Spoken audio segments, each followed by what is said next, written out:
네, 이렇게 해서 차동배 대표님과 함께 여러분의 고민 시원하게 해결해 드렸습니다. 오늘과 같이 부동산에 관련된 투자 또 고민 많으신 분들을 위해서 또 강의를 진행해 주신다고 하거든요. 대표님, 오늘 어떤 내용으로 진행이 되나요? 오늘 우리 시청자분들에게 전달해 드릴 얘기는 유동성 함정이라는, 이게 경제 용어입니다. 이 케인즈라는 경제학자가 얘기했는 건데, 우리가 통상 정부가 돈을 푸는 이유는 그렇습니다. 경기가 좋을 때는 돈을 풀지 않아요. 왜냐하면은 경기가 좋을 때는 잘 돌아가고 있는데 굳이 돈을 풀어서 경기 활성화시킬 이유가 없죠. 그런데 경기를 살리려면은, 경기 살린다는 것은 경제 성장률을 높인다는 거예요. 경제 성장률을 높인다는 거는 GDP를 늘린다는 거예요. GDP 늘린다는 거는 소비와 투자를 늘린다는 거예요. 그래서 소비와 투자를 늘리기 위해서 정부가 임의적으로 금리를 많이 낮춰서 돈을 푸는 거거든요. 그래서 금리를 낮춰서 돈을 풀면은 소비와 투자, 특히 기업 투자가 일어나서 GDP가 늘어나면서 경제가 성장된다는 요 경제 성장 방정식에 따라서 정부가 돈을 푸는 것인데, 그 풀린 돈이 소비나 투자로 연결되지 않고, 그러니까 금리가 물가가 오르지도 않고 투자가 늘지도 않기 때문에 GDP가 늘어야 되는데 늘지도 않고 경제 성장률도 별로 늘지 않는 거예요. 그러니까 이 돈이 유동자금으로서 다른 데로 가는 거예요. 지금처럼 부동산을 간다든가 이렇게 가버리는 거예요. 이게. 그러다 보니까 국가 입장에서는 금리를 계속 내릴 수밖에 없는 거예요. 이게 일본이 그랬어요. 일본이. 그래서 계속 내리다 보면은 나중에는 금리가 제로가 되는 거죠. 금리가 제로 되면 어떤 현상이 있냐면은, 돈을 갖고 있는 사람은, 실물에 비해서 돈 갖고 있는 사람은 화폐 가치가 뚝 떨어져서 상대적으로 더 가난해져 버리는 거예요. 그러니까 실물을 갖고 있는 사람은 상대적으로 더 올라가는 거예요. 이거는 실물을 갖고 있는 사람들이 아무래도 부자들이 많고 가난한 사람들보다는 돈 있는 사람들이니까 이 사람들은 장기적으로 더 좋아지고 돈 없는 사람은 더 가난해지는 거예요. 이러한 현상을 우리가 유동성 함정이라고 그럽니다. 그런데 우리 지금 경제가 가만히 보면은 이러한 유동성 함정에 빠져서 부동산 쪽만 이렇게 돈이 가는 게 아닌가 하는 그런 생각도 있는 거죠. 자, 이런 설명을 드리는 이유는, 그렇더라도 얘가 무조건 폭발적으로 갈 거냐, 거기에 대해서는 의문이죠. 분명히 가기는 가는데 분명히 좀 조정은 되어 가면서 갈 확률이 높다는 거죠. 그러니까 장기적으로 봤었을 때 우리 부동산 가격은 장기적으로는 어떤 형태로든 올라간다. 그러니 돈 잡고 있지 마라. 돈 현금을 잡고 있으면은 계속 가난해지니 절대 그러지 말아라. 실물을 가져야 된다. 그러나 시점적으로 봤었을 때 실물은 지금 아파트에 집중됐을 시기가 아니다. 지금은 수익형이라든가 작은 쪽으로, 그런 쪽으로 다양하게 좀 구성을 해야 될 시점이다. 자, 그런 설명을 드리고 싶어서 이런 걸 준비를 했고요. 제가 이제 세미나도 진행을 합니다. 자, 세미나는 조금 전에 이제 그런 것들은 조금 더 부연 설명이 빠졌는데, 돈이 지금 우리 보면은 돈이 이렇게 늘고 있잖아요. 이 돈이 늘고 있는데 경제는 쭉 이 정도로 늘고 있으니까 이 늘어난 돈들이 훨씬 더 부동산이나 실물 가격을 올릴 수 있다, 이런 뜻이거든요. 그래서 제가 매주 토요일 날, 그죠? 저는 매주 토요일, 내일입니다. 내일. 또 목요일 날 이렇게 일주일에 2번씩 세미나를 진행을 합니다. 세미나에는 주로 이런 거예요. 지금 우리가 상황을 보면은 재건축은 일단 규제에 들어갔고요. 그 다음에 대출 중단 들어왔죠. 역전세 난까지는 아직은 아니지만, 그러나 이런 얘기도 지방에서는 나오고 있죠.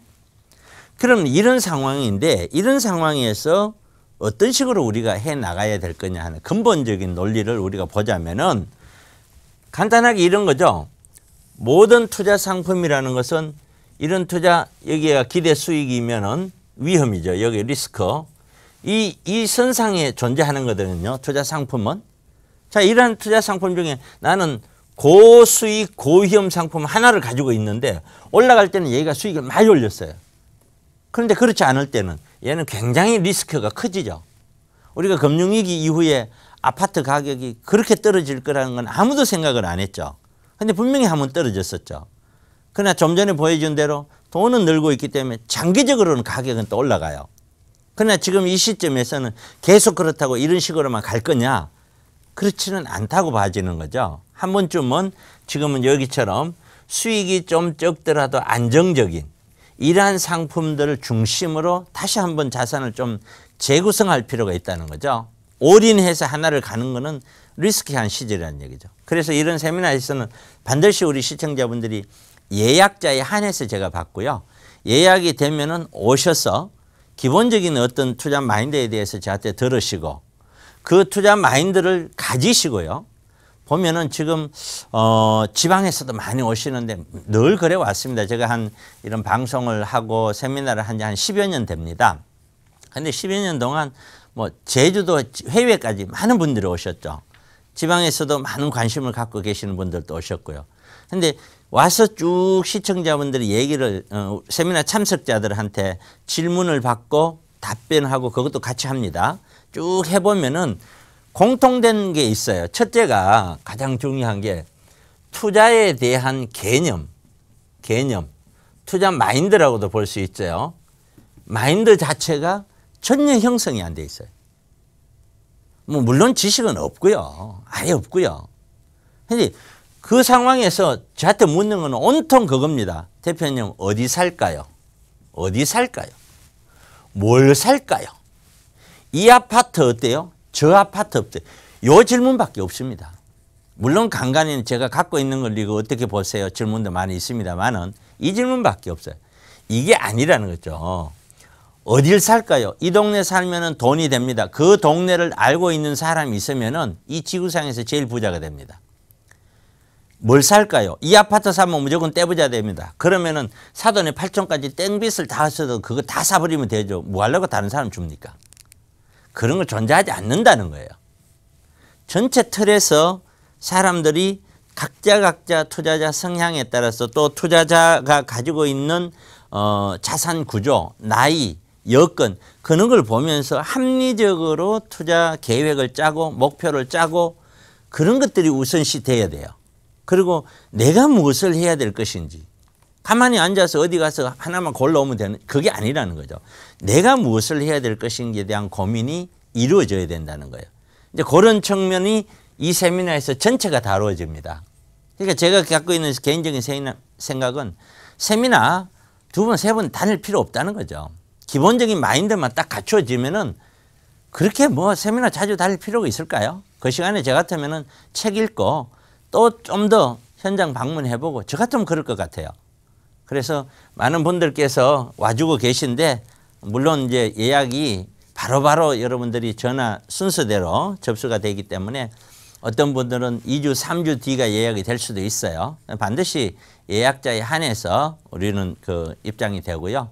오셔서 여러분들의 고민, 근본적으로 여러분들께서 갖고 계시는 문제점이 뭔지에 대해서 생각을 하시고 어떻게 극복해 나갈 것인가를 결정하는, 방향을 설정하는 바로 그러한 것이 제가 갖고 있는 세미나 특징이다라고 보시면 되니까 많은 분들 오셔서 저와 같이 좋은 시간 됐으면 좋겠습니다. 네, 지금까지 차동백 코너를 통해서 또 시장 이야기를 나눠봤습니다. 최근 우리 시장이 유동성 함정과 같은 현상을 보이고 있다고 말씀을 주셨는데요. 대표님, 그렇다면 현재 거래가 없는데 호가가 이렇게 계속 오르고 있습니다. 이러한 상황에 대해서 어떤 생각이신가요? 네, 그래서 제 생각이 그렇습니다. 거래가 별로 없는데 오르고 있다. 근데 신문지상에서는 거래가 늘었다 그랬어요. 거래가 늘었다는 기준이 뭐냐면은 며칠 전에 신문이에요. 제가 이 화면이 조금 뭐 하니까 다른 화면을 한번 바꿔볼까요? 자, 좀 지우고 할까요? 좋습니다. 자, 이 자체에서 하죠. 거래가 늘었다. 그리고 가격도 올랐다. 근데 이 거래가 서울 시내에 있는 기존 거래가 하루에 약 180건이었습니다. 아파트 거래건이.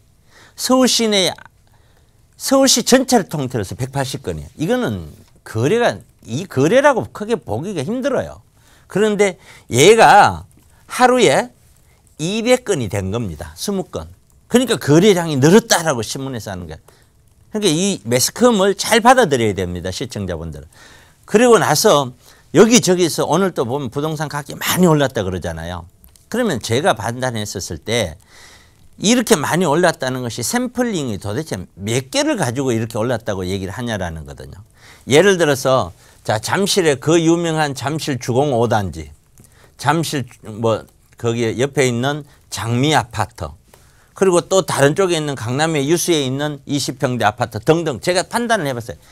장미 아파트도 얼마나 좋습니까? 이 좋은 아파트 올 한 해 동안 거래 건수가 4건입니다. 20평대가요. 그래서 강북에 있는 다른 아파트도 내가 샘플링을 또 뽑아봤어요. 거래 없습니다. 원래 거래. 그야말로 몇 달에 한두 건 있을까 말까 하는데 그 가격이 5천만 원씩 6천만 원씩 다른 거예요. 그리고 호가를 봤어요. 매물 나와 있잖아요. 매물을 봤더니 그 종전 마지막 최고 가격대보다 거의 1억씩 더 올려놨어요. 호가가 다. 그런데 아파트 단지마다 팔려는 물건이 우리 고객들이 와서 그래요. 아, 실질적으로 시청자분들은 가보면은 물건이 없대요. 그런데 자료를 갖고 물어보면은 그렇지 않아요. 충분히 물건들은 많은 데는 굉장히 많아요. 그만큼 많이 지금도 물건이 나와 있는데도 그렇다는 거죠. 그러니까 가격이 오르지 않는다, 내려간다 이런 의미가 아니라 전체 상황이 그러니까 가격이 치고 올라가면서 이것이 지속적으로 가려면은 여기서부터도 거래량이 계속 붙어야 된다는 거예요.